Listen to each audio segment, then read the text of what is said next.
প্রথমেই ধন্যবাদ জানাই যশস্বী প্রধানমন্ত্রী মাননীয় নরেন্দ্র মোদীজিকে এবং সেই সাথে ধন্যবাদ জানাই আমাদের গৃহমন্ত্রী মাননীয় অমিত শাহজিকে।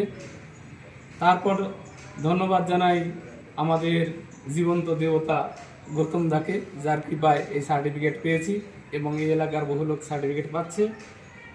তো সেই সাথে যারা ডিএলসিতে আছেন, আইবিতে আছেন এবং যারা এই সার্টিফিকেট ইস্যু করছেন সকলকেই অসংখ্য ধন্যবাদ জানাই।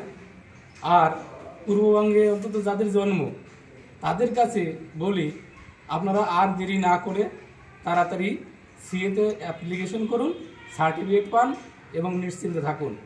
কারণ এই বিপদ নয়, বিপদ সামনে আসছে, তাই আগে থেকেই সতর্ক হন, নইলে সবাই কিন্তু বিপদে পড়তে পারেন। সবাইকে অসংখ্য ধন্যবাদ জানাই। সবাই সুখে থাকেন। জয় শ্রীরাম।